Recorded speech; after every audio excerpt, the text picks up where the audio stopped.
Lemon Amiga presents a Playguide video review. Sit back and enjoy the show.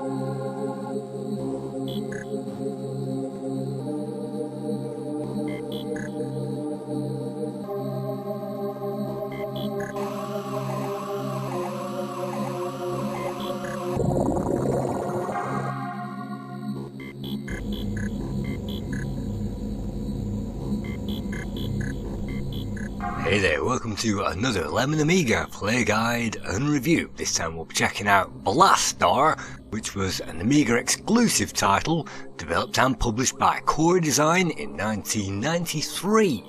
And this being a space themed game, of course it gets a space themed space intro.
Blastar opens with a funky animation and some funky music as well on this title page.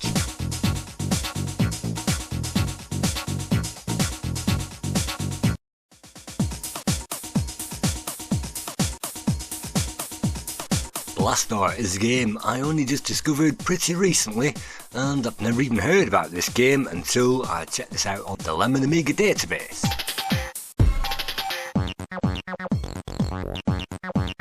On the title screen we can see some options, and from here we can change the difficulty, normal and hard, but there is no easy mode.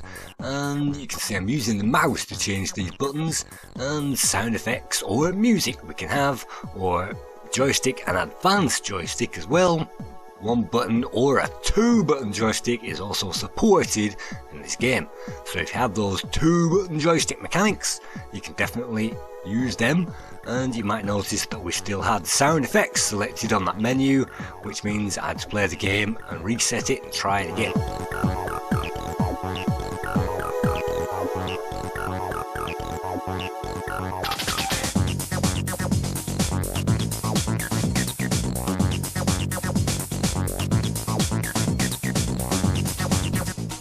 So let's press fire and let's check this game out. First objective, find and destroy the 3 main ground targets and collect up some bonuses.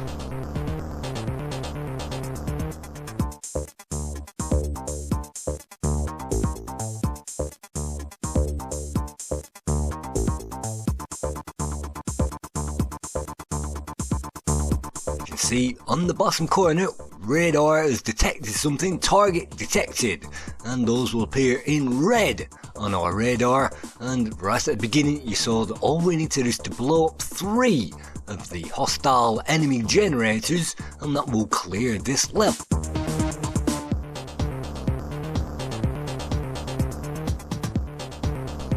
You can see some of the enemies will also drop collectibles, and the E that you can see is actually a power up. So when we collect that E, that means our power will be restored in the bar to the left, and you can see we have 3 lives at the moment, and we have some score at the top, 0 money and 2 smart bombs. And in the bottom corner we also have the radar.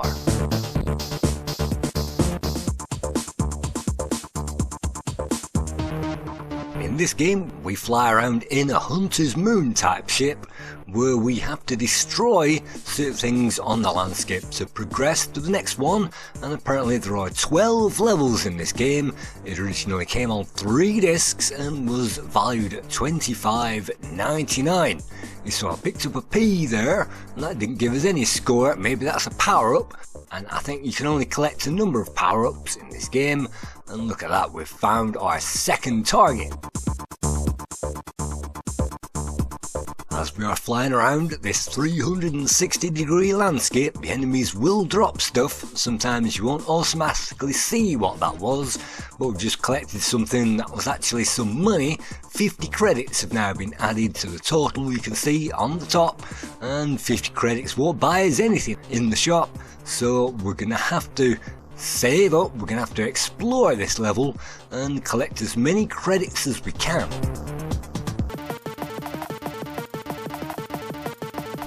On this very first level, the enemies are fairly easy and we can avoid all the firepower as well. We can outrun everything and nothing fires homing missiles towards us or anything like that. So this being the very first level, it doesn't have a time limit either, and none of the levels have a time limit. Once you get through them, then that will automatically progress us on to the next one. And you can see once we run out of health, we can collect health during the level.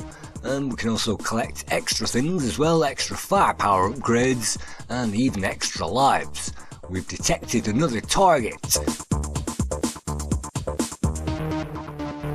There's another extra life collected, that puts us up to 4 extra lives, and we've got 100 coins in that bank.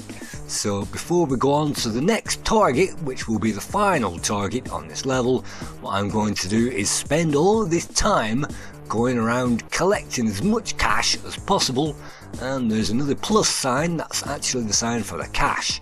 So going around collecting all of the pluses, you can see that, well, it will wipe our energy down eventually, but collecting that is no problem, and eventually you'll find extra lives as well. And that means that we can collect lots of lives and lots of score, lots of money at this point in the game. You can see a list of collectibles on that screen, and there are a number of them to pick up. It's the same ones on every single level. This is not with auto fire, and that means that holding down the fire button, this is probably as quick as it's probably going to go on this level. You can see we fast forwarded that footage. We've now got 550 credits, 8 smart bombs in the bank, 5 lives. And on this first level, it's a good idea to get at least 5 lives and maybe 600 credits. So I'm just looking around now for the last few credits, and then I can progress. And I've probably spent an hour playing this level just on its own, and I've skipped out most of that footage in this video.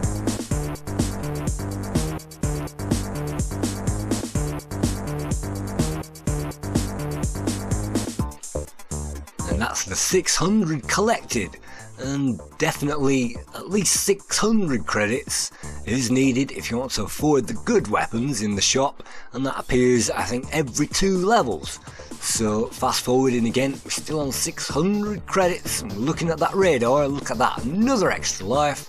Unfortunately it doesn't give us any voice, speech, sound effects because we've selected the music. I don't think it plays any anyway, but I've never actually tried this with the sound effects to find out.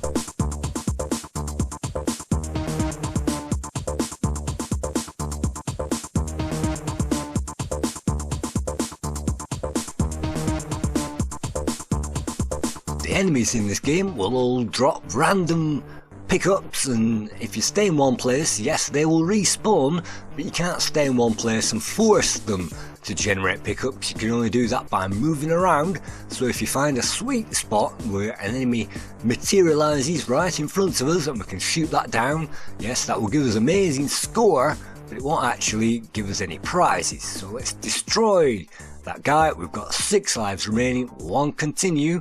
That means we move on to the second level, destroy the 5 sub-targets and then the main generator target on this level.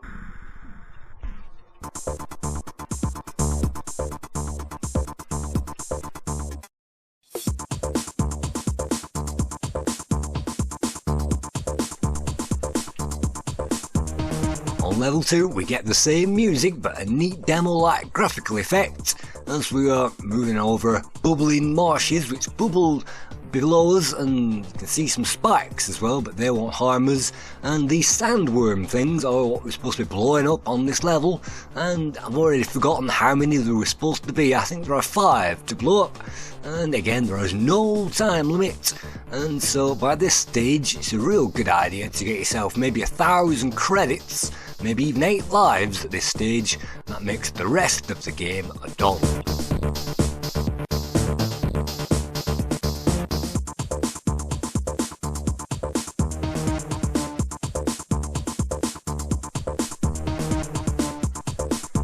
The main target that we'll find at the end of the level, and that won't put up any resistance either.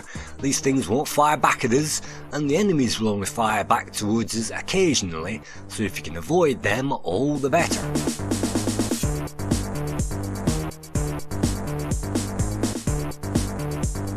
And that's yet another one up. That puts us up to 7 lives.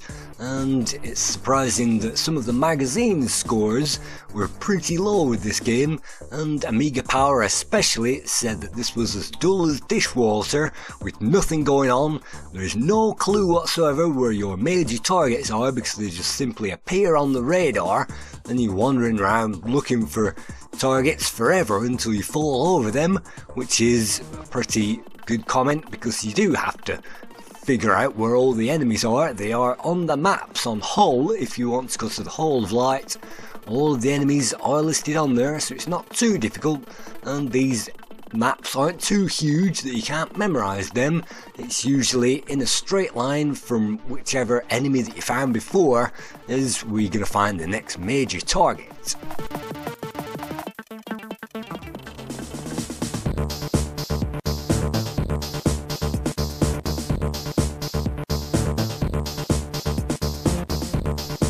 Some of the magazine reviewers even said that this game is too brutal and the enemies seem to be firing towards us in all directions and we can't avoid it and we'll simply die. And that isn't absolutely true because we can't avoid everything on these levels. We can't avoid the firepower, we can't avoid the enemies.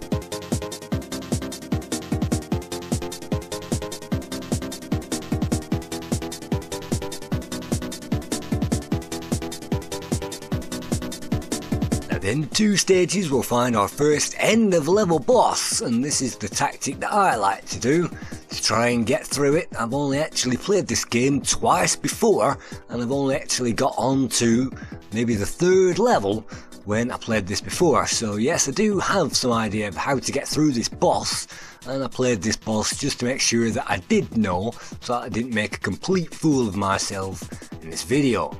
So the boss has a number of patterns which are easy enough to memorise, and you can see it started all over again, and the easiest bit is to avoid the claws at the beginning, and this crab-like creature isn't that hard. No, the hardest part is the second part of the boss. That's this evil eye you can see, and you might notice that most of the projectiles that fire from that thing don't really harm us, and so the easiest thing to do to get rid of this particular boss is to stay right at the bottom of the screen and avoid most of these things. Simply take your time and fire directly into the eye from right at the side of it, just like this, and eventually I'll probably get that idea and stay on the bottom of that screen.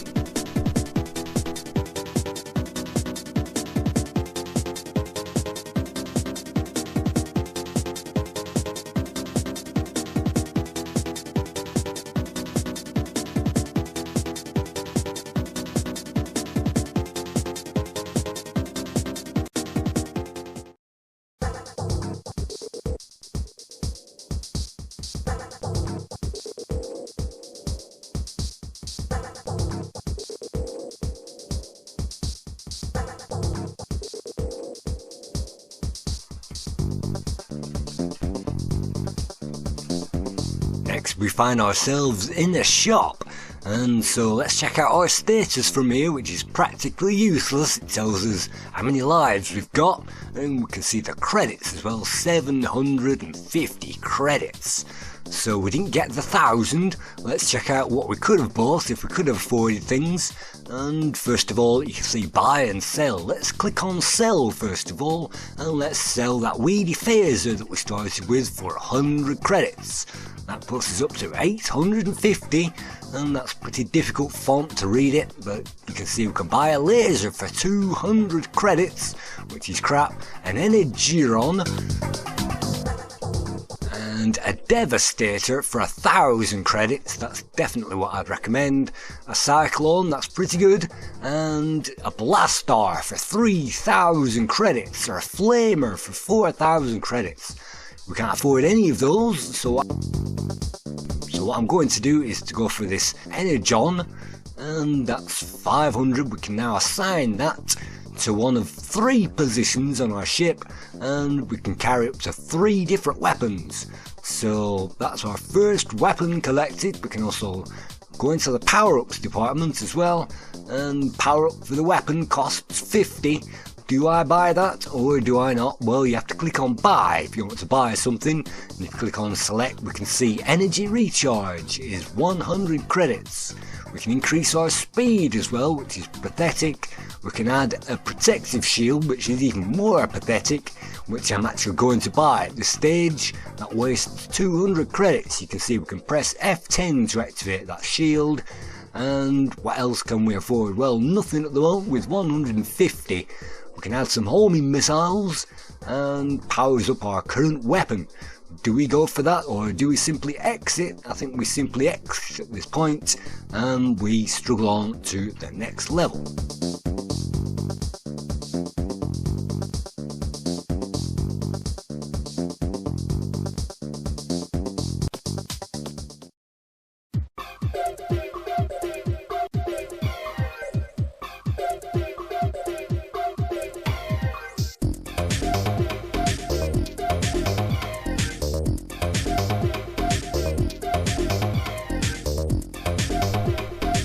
Not sure if this is level 2.1 or level 5, but whatever it is, level 4 even. At the start of the next level we'll find some even better groovy music and yet another huge level to explore as we carry on collecting those lives, and we'll eventually find something that we can blow up.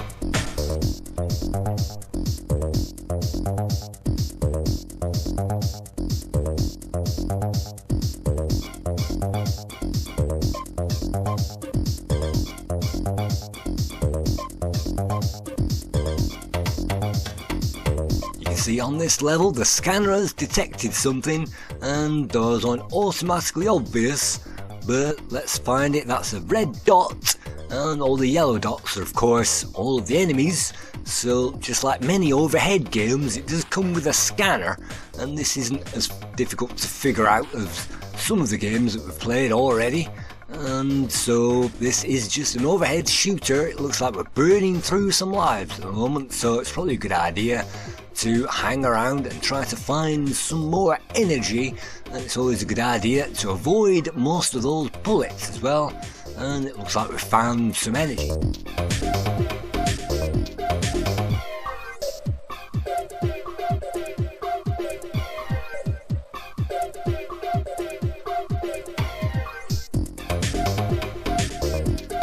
Have to race through those levels, and moving as slowly as possible is actually my preferred method, and then you can take on everything as it comes towards us and everything that appears on that radar. Let's collect some more money, and definitely money is at a premium at this stage, and you could play this game for infinite hours to try and get the most money as possible.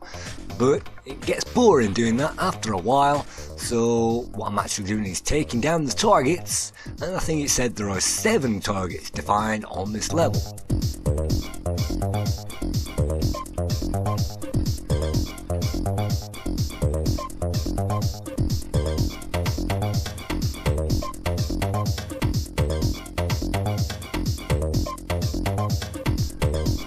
looking at this stage, the game isn't hard. You can see we aren't crowded with enemies, and that is definitely a problem of some of these 360-degree shooters.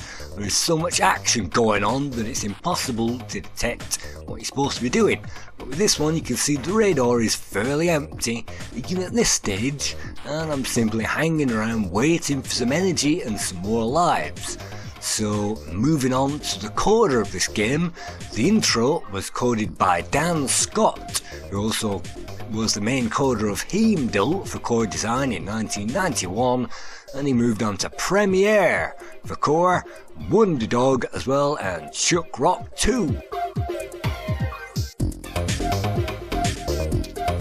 The main coder of this game was Tim Swan, and it's his only game on the Amiga.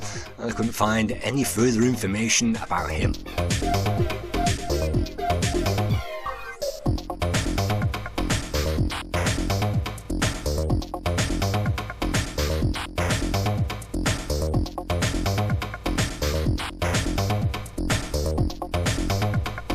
And that's a life lost. And so the graphics were created by Robert Cirillo, and yes, again, I think it's his only title on the Amiga, and 1993 was definitely late in the Amiga's history. That's why we get this groovy music which reminds us of the early 90s techno scene, and it's the kind of music that I used to listen to in the mid 90s and brings back so many memories.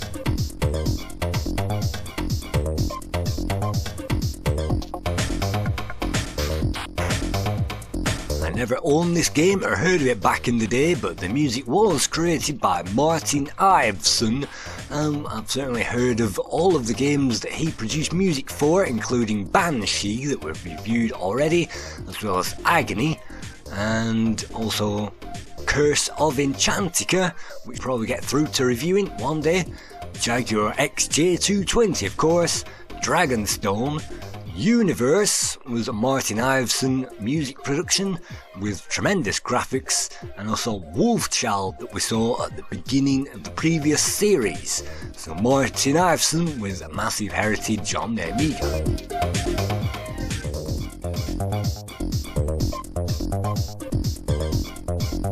This game came on 3 discs, and it might surprise you to learn that the music took up a whole megabyte on those discs shared between the lot of them, and combined the graphics of this game total 3 megabytes of disk space.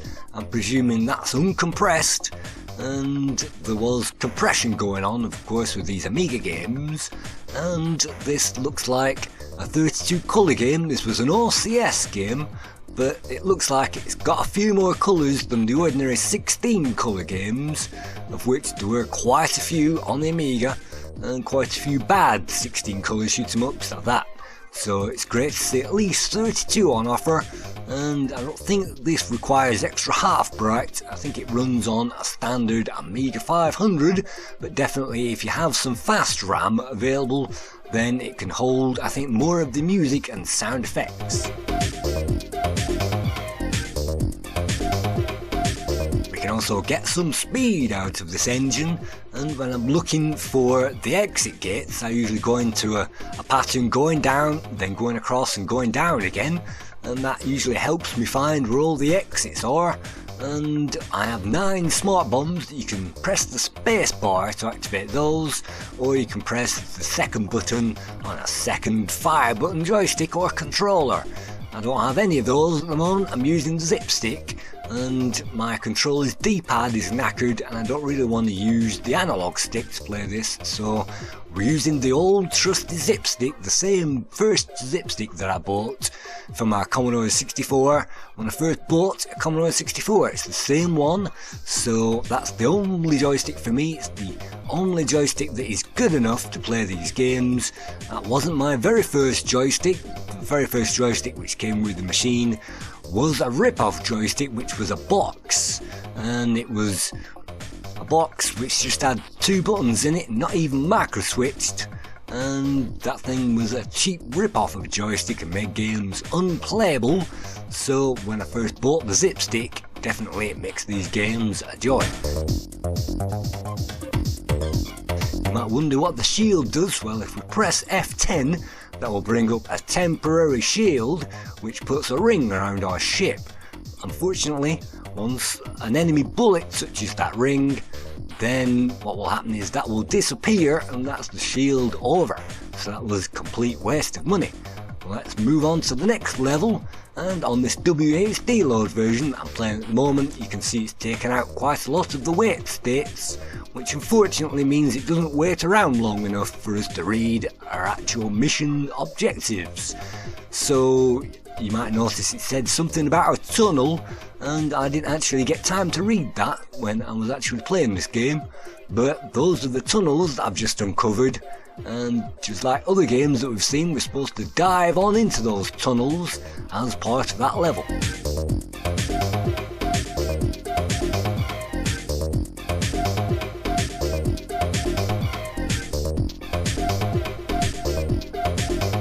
Some of the enemies on this level can't be shot, but they can still collide with us, and I think that's a weapon power-up, not that that will do much.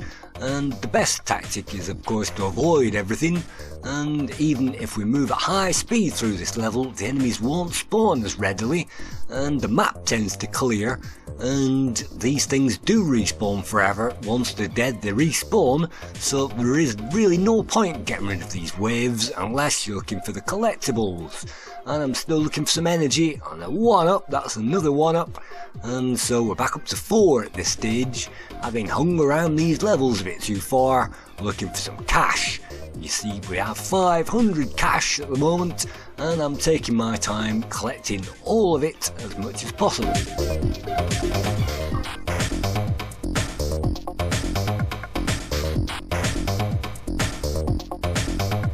These fireballs remind me of the Chaos Engine.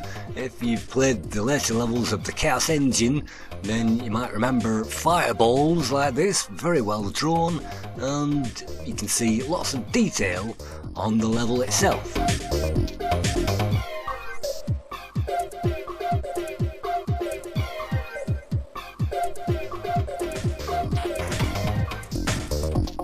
But just like Battle Squadron, the aim is to go into these tunnels and explore them, so let's explore our first tunnel.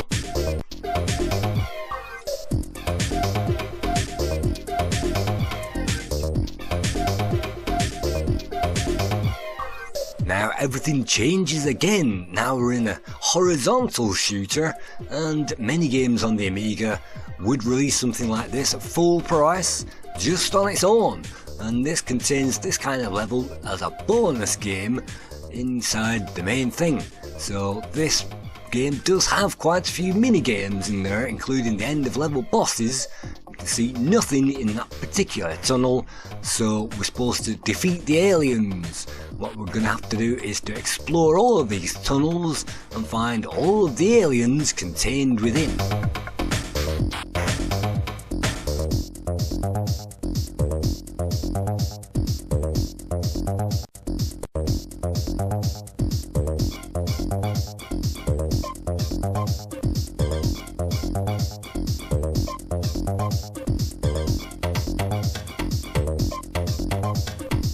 On this section, when we die, we'll set on fire and we'll drop off the screen, very much like Turrican 2.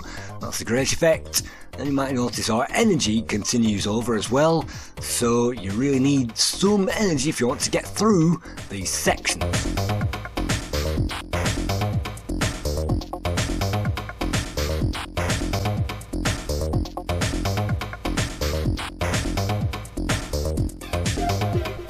End of level bosses are a bit of an afterthought, just like every other end of level boss in these shooters. All you have to do is to stay above it and avoid all of its firepower, and that's the end of it. But on this game it sends us all the way back to the beginning again at high speed.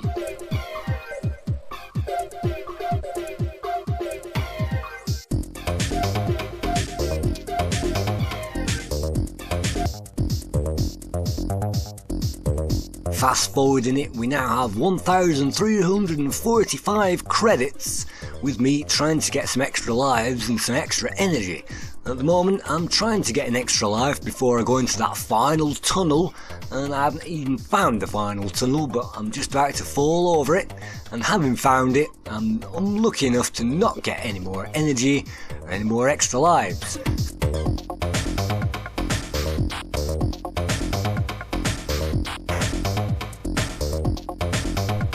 And so let's waste no more time, let's head on in there and let's see if that contains the alien that we're looking for, even with this pathetic energy that we've got at the moment.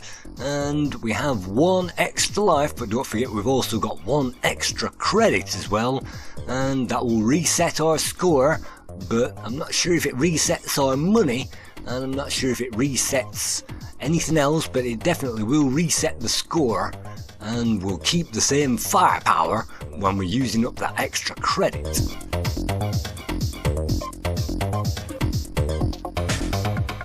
Many of the magazine reviewers complained that this game was simply too hard, but you can see that this is only the second time I've played it. This is completely unknown territory to me, so let's find the sweet spot again where that alien flashes, and that should mean that we can get rid of it and move on to even more unseen territory as I try to cling on to this one extra life. And I'm not about to lose it here, maybe we'll lose it once this is blown up and we have to head back at high speed.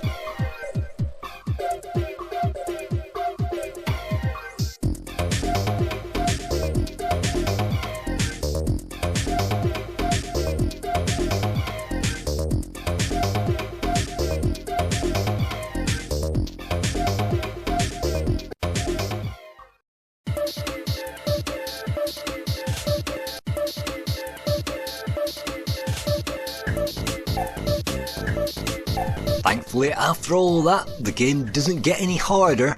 In fact, the difficulty tends to go in reverse in this game. The first levels are the hardest, and they tend to get easier and easier as the game goes on. Definitely the end of level bosses get easier and easier, because with this one, all you need to do is to shoot that thing in the head to avoid its claws, and then when the alien disappears, you can shoot the column behind it, and having shot the column, that will eventually reveal an energy heart, which then blows up.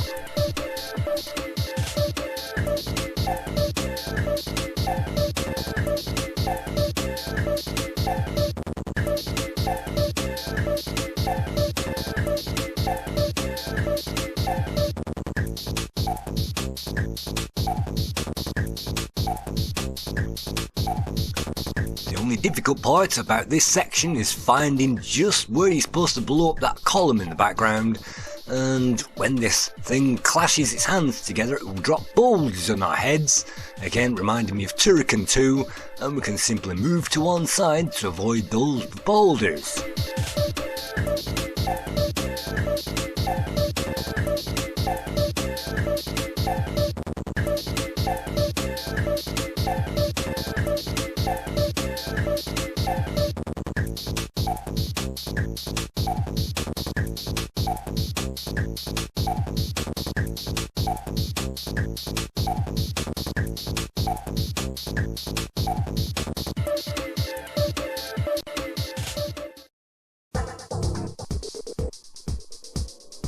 And that was definitely easier than the awesome game that we saw, which had similar 3D fighting tactics against bosses, and this game does borrow heavily from many of the shooters, including, it has to be said, awesome.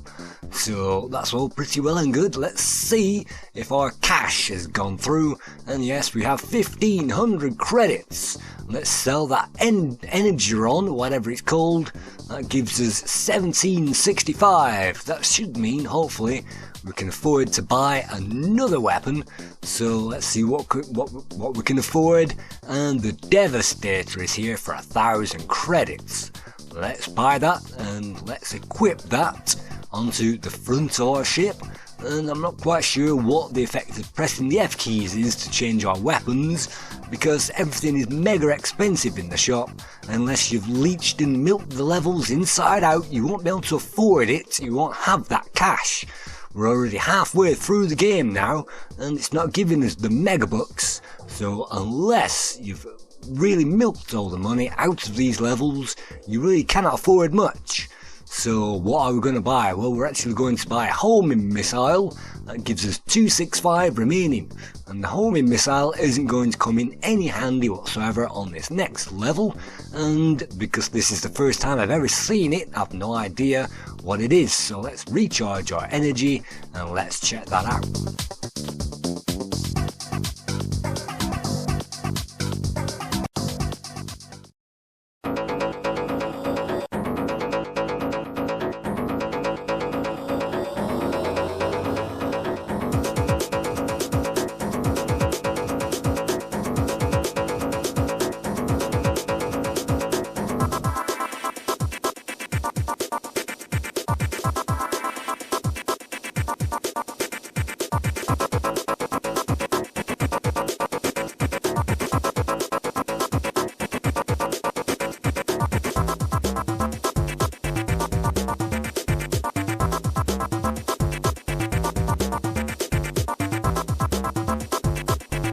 Find on the next level is some absolutely awesome music, yet again by Martin Iveson, and yet again you might notice that the difficulty level has gone down yet again, and this level is easy.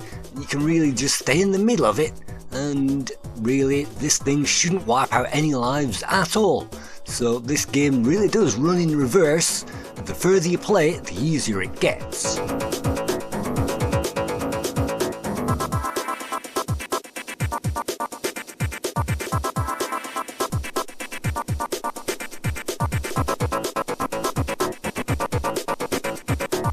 Eventually we're going to lose that last bit of energy and we'll have to use continue. And at the beginning of this level you might have noticed it said shoot the aliens for money. Does it give us thousands? Does it give us the megabucks? Does it give us the chance to afford the best weapon in the game? Well, no it doesn't. And let's see if that money carries over. Shoot the aliens for cash. So let's try that level again.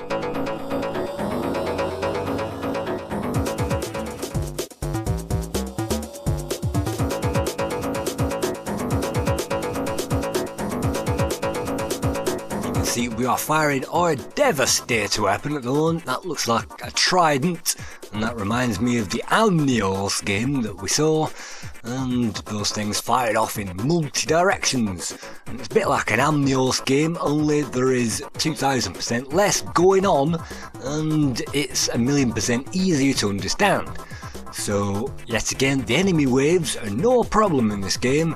You might expect an onslaught at this point, but absolutely not. There is nothing to it, and with this WHD load I'm playing, it's a pretty easy job at this stage, even though we've only got the 3 lives left now and no more continue.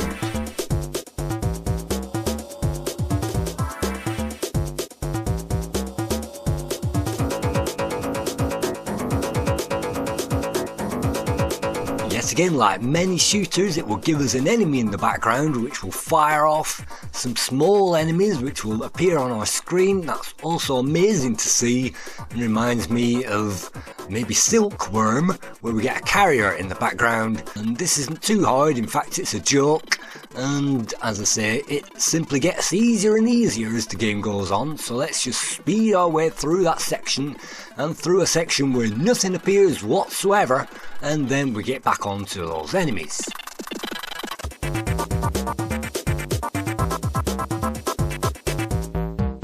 I'm actually using Amiga 3000 to play this game on WHD load, and I think if you're playing this on Workbench 1.3, Kickstart 1.3, then it should play absolutely fine. But the caches on the old third CPU mean that these enemies are jumping around because this game hasn't been cracked properly, and it hasn't been cracked to take care of all those CPU caches. But if we were playing the original game right now, then it shouldn't do that. And we are now facing an end of level boss, which reminds me of all those Turrican 2 bosses and all those other bosses and all those other Japanese manga inspired fighting games and shoot 'em ups that we got. And so the opportune thing is to shoot it in the eye. Shooting it in the eye will eventually make it blink its way out of existence.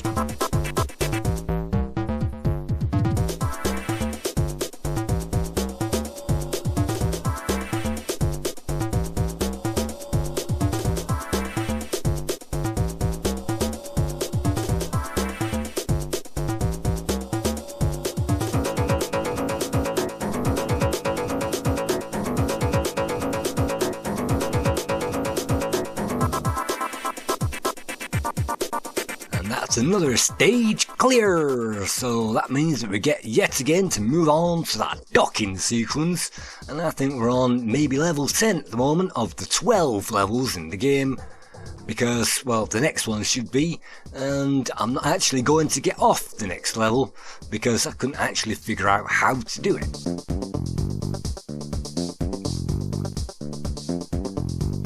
We have 900 credits in the bank from shooting all those aliens, and we can sell our firepower at this point, but we can't sell any of the upgrades, so that's a waste of time. We can't sell the shield either, so that was a waste of time. And that homing missile, as you're about to see on the next level, was, guess what, another complete waste of time. So what we're better off doing is noticing that the extra lives in this game only cost 300 credits each. And as you've seen, one extra life can take us through 1,000,000 lives when we're milking this game. So simply by buying the extra lives at this stage means we should be able to write our ticket through it and see some of it, and so that's just what I'm going to do.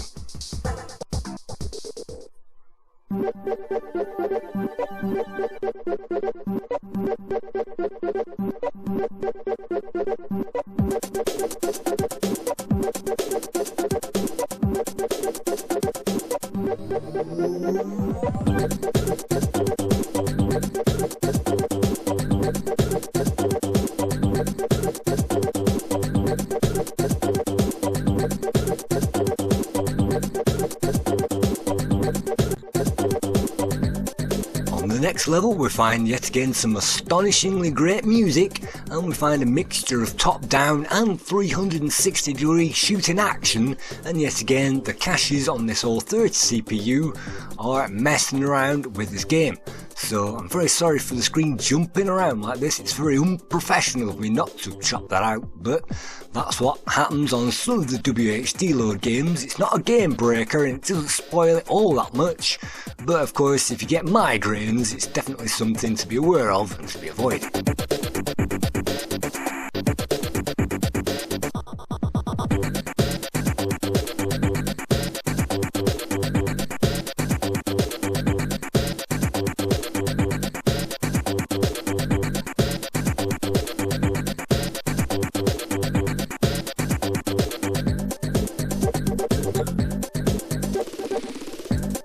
This level we will get homing missiles that track us all over. You can see those are colliding with our ship, and that's the first instance that I've noticed of enemy bullets which are unavoidable, which is the main criticism of Amiga power.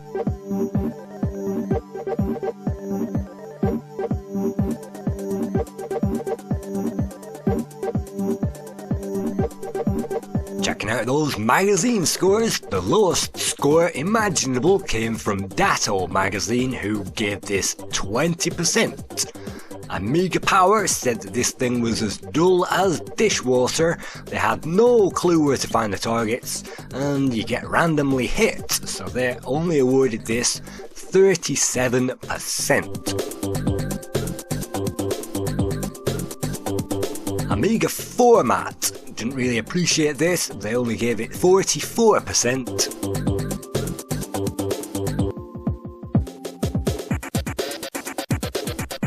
Amiga Joker didn't see the funny side either, they gave this 57%, and the same thing with Amiga User International with the very same 57%.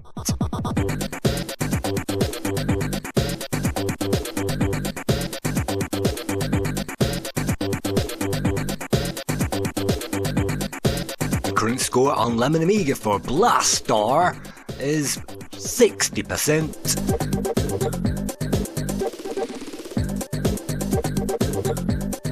Amiga Computing gave this 68, which is at least on the good side. CO Amiga awarded this 78%, Amiga Dream gave it 79, The One gave it 81, and Amiga Action, which usually awards the best scores to all Amiga games because they were bought and paid for by the publishers, they awarded this 86%, which gives Blastar by Core Design the average score of 6 out of 10.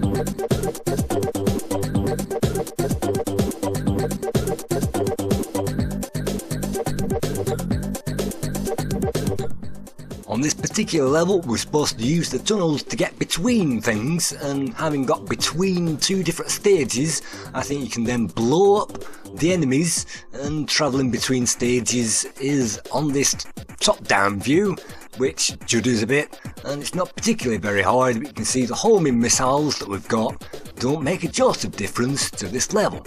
And I think that this game has got charm. It's definitely got the tremendous music, which you can play on the Amiga website.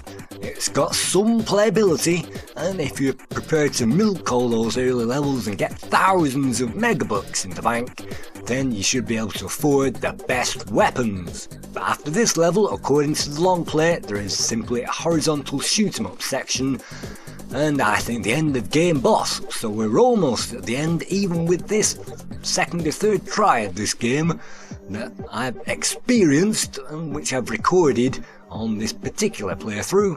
You can see the backgrounds also change colour, and they start off slate grey and they go to green as you go through the tunnels, denoting the section that you are on, and there's also a pink section as well, which you might notice maybe once I emerge from this tunnel. So there are effects going on, there are star fields in the background, there are more than 16 colours going on, there's definitely audio, there's definitely graphics. It's just the playability and the difficulty curve is backwards, and the hockey stick is pointing the wrong way, and that's not too bad, because if you're expecting this to get too hard at the end, it isn't. And you can see I've blown up one of the central computers on this level, and even at this stage, even though you can see the lives are really ticking away, it's only because that we're wasting lives trying to find and figure out what I'm supposed to be doing on this level, which I haven't got a clue about. And if I did know what I was doing, it's possible to complete any of these levels in about 10 minutes. Just fly straight towards the enemies and blow them up. So this game can be completed in less than an hour, or maybe 3 hours if you're going for the better weapons. And you can see I'm making a meal of it at the moment. So thank you again for watching this play guide, and I hope this has introduced you to how to play this game and how to check it out. Thank you very much.